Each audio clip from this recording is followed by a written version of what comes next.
लगातार आपको मध्य प्रदेश चुनाव के जमीनी हालात क्या है वो आपको दिखा रहा हूं। और अब आपको नरेंद्र मोदी जी, देश के प्रधानमंत्री, उनके दो बयान, हाल के ताज़ा दो बयान आपको दिखाता हूं। और इन दोनों बयानों को देखने के बाद में आप अंदाज़ा लगाइए कि नरेंद्र मोदी जी वो जीत के कॉन्फिडेंस के अंदर अब इस लेवल पर पहुंच चुके हैं कि उनको लगता है कि विपक्ष के नेता को, विपक्षी नेताओं को जिस मर्जी भाषा में, जिस तरह से भी लताड़ दिया जाए या जो भी कुछ कह दिया जाए, कोई फर्क नहीं पड़ता है।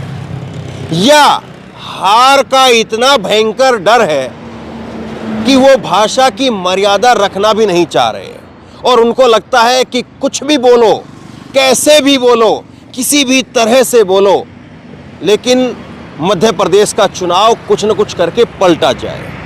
ये दोनों चीज़ मैं आपके ऊपर छोड़ता हूं। आप मोदी जी के दो बयान देखिए और दोनों बयानों को देखने के बाद में आप अंदाज़ा लगाइए। पहला बयान मैं आपको दिखाता हूं। मोदी जी ने राहुल गांधी, देश के विपक्ष के एक बहुत बड़े नेता है राहुल गांधी, उनको मूर्खों का सरदार बताया। देश के प्रधानमंत्री की गद्दी पर बैठा हुआ मौजूदा समय में एक शख्स अपनी ही विपक्ष के सबसे बड़े नेता को मूर्खों का सरदार बता रहा है और मध्य प्रदेश में चुनाव चल रहे हैं। क्या कहेंगे इसको आप? क्या इसको हम ये माने कि मोदी जी के अंदर मध्य प्रदेश के चुनाव को लेकर के जीत का इतना ज़बरदस्त कॉन्फिडेंस है कि उनको लगता है कि ये भाषा राहुल गांधी के लिए, विपक्षी पार्टियों के लिए बोली जा सकती है और इसमें कहीं पर कोई दिक्कत नहीं है? यह हार का डर है। हार का डर है कि वो राहुल गांधी जो लगातार पप्पू बना करके और न जाने किन किन शब्दों के जरिए और किस किस भूमिका के जरिए जो है राहुल गांधी की छवि को ध्वस्त करने या तहस-नहस करने की कोशिश की गई। अब नरेंद्र मोदी जी को ये फीडबैक मिल रहा है कि राहुल गांधी के साथ लोगों की जुड़ाव हो रहा है, राहुल गांधी के साथ लोगों की कनेक्टिविटी बन रही है, तो उसको तोड़ने के लिए अब कुछ नया देना पड़ेगा। मूर्खों का सरदार राहुल गांधी जी को बताया। पहले एक बार ये नरेंद्र मोदी जी का बयान सुनिए और ये क्यों कहा वो बताऊंगा, और उसके बाद में दूसरा इससे भी बड़ा नरेंद्र मोदी जी अपने मुंह के द्वारा बोली हुई बात और उसको ही पलट गए। पहले जरा सुनिए नरेंद्र मोदी जी मूर्खों का सरदार क्यों कह रहे हैं राहुल को। मैंने सुना कल एक महाज्ञानी कांग्रेस के कह रहे थे कि भारत के पास, यहां के सब लोगों के पास made in China mobile phone होता है। एक महाज्ञानी कांग्रेस के कह रहे थे कि आप सबके पास made in China mobile phone होता है। अरे मूर्खों के सरदार, किस दुनिया में रहते हैं ये लोग? कांग्रेस के नेताओं को अपने देश की उपलब्धियां न देखने की मानसिक बीमारी हो गई है। राहुल गांधी जी को नरेंद्र मोदी जी मूर्खों का सरदार कहते हैं। आश्चर्य नहीं होना चाहिए कि कल को वो ना जाने मंच से, सार्वजनिक मंच से किन शब्दों का प्रयोग जो है वो किस और दूसरे नेता के लिए कर दें, क्योंकि 50 करोड़ की गर्लफ्रेंड, कांग्रेस की कौन सी विधवा थी, इस तरह के शब्दों का प्रयोग नरेंद्र मोदी पहले कर चुके हैं। तो अब आगे वो किस लेवल पर चले जाएं। और फिर दूसरा सवाल ये भी खड़ा होता है कि ये तो विधानसभा चुनाव के अंदर ये हालत है, तो लोकसभा चुनाव में क्या हालत होगी, जरा सोच करके देखिए।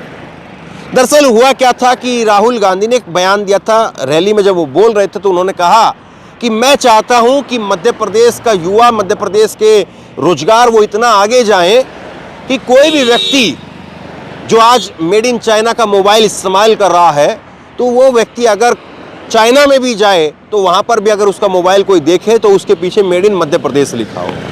दरअसल ये बात राहुल गांधी कई अलग अलग राज्यों में जब जाते हैं तो वहाँ के युवाओं को प्रेरित करने के लिए, अपनी तरफ आकर्षित करने के लिए इस भाषा का प्रयोग करते हैं। अब ये इस पर काउंटर हो सकता है कि भाई आपने मेड इन राजस्थान कितने मोबाइल करवाए या नहीं करवाए, मेड इन छत्तीसगढ़ कितने मोबाइल करवाए या नहीं करवाए, वो काउंटर हो सकता है और मुझे लगता है कि वही एक काउंटर होना चाहिए था।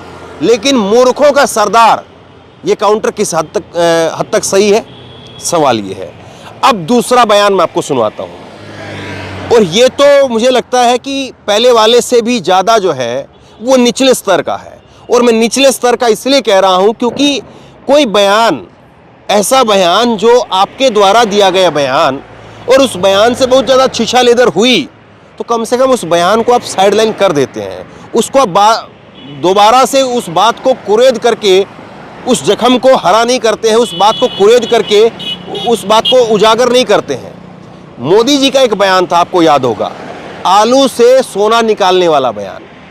ये बात अलग है कि ये बयान राहुल गांधी के ऊपर चिपका दिया गया, लेकिन हकीकत ये है कि ये बयान नरेंद्र मोदी जी का था, और ये गुजरात के पाटन के अंदर नरेंद्र मोदी जी ने बयान दिया था।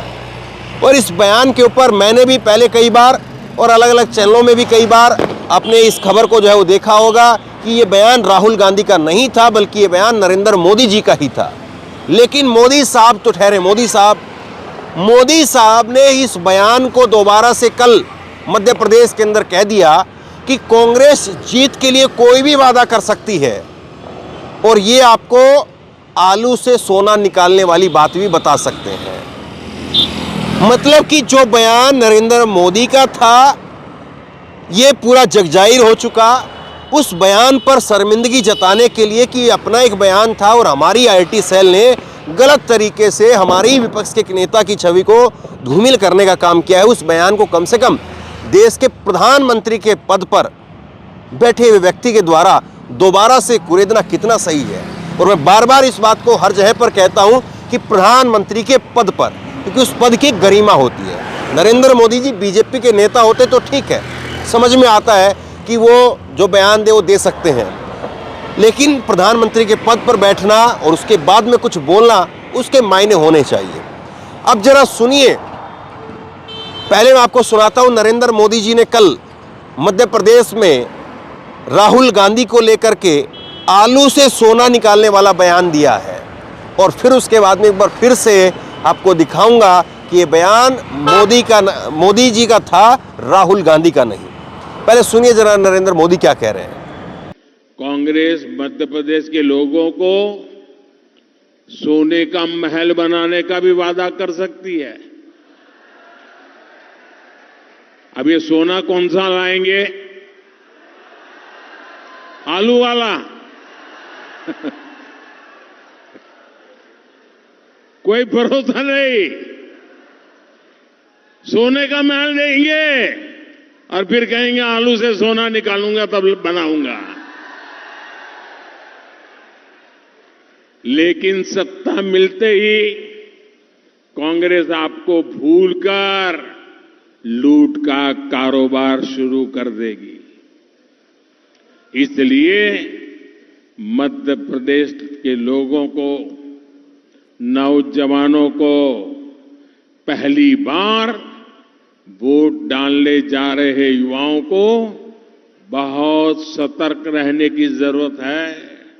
गजब बात यह है कि कम से कम राजनीति के अंदर इतनी सुचिता तो होनी चाहिए कि हम अपने प्रतिद्वंदी की अगर इज्जत नहीं कर सकते तो कम से कम इस तरह से अपने प्रतिद्वंदी के लिए शब्दों को गढ़ा नहीं जाना चाहिए। लेकिन मौजूदा राजनीति के अंदर ऐसा लगता है कि राजनीति जितने ज़्यादा निचले स्तर पर ना पहुंचे उतना कम है। अब प्रधानमंत्री जी का ये बयान ही आप देख लीजिए। अब मैं आपको सुनाता हूं राहुल गांधी जी का वो पूरा बयान था क्या, जिसको लेकर के नरेंद्र मोदी ने ये बात आज कही है। और फिर उसके बाद में मैं आपको सुनाऊंगा कि पाटन में उस वक्त में नरेंद्र मोदी जी ने हकीकत में जो बयान दिया था वो क्या था। लेकिन पहले आप राहुल गांधी वो कह रहे हैं कि नरेंद्र मोदी जी ने कहा था कि पीछे से आलू डालो और आगे से सोना निकालो, और ये शब्द मेरे नहीं हैं, ये नरेंद्र मोदी जी के शब्द हैं, ये राहुल ने कहा था। लेकिन आईटी सेल ने पीछे वाली बात को कट किया और आगे वाले हिस्से को उड़ा करके वायरल कर दिया। सुनिए। आलू के किसानों को कहा ऐसी मशीन लगाऊंगा, इस साइड से आलू घुसेगा, उस साइड से सोना निकलेगा।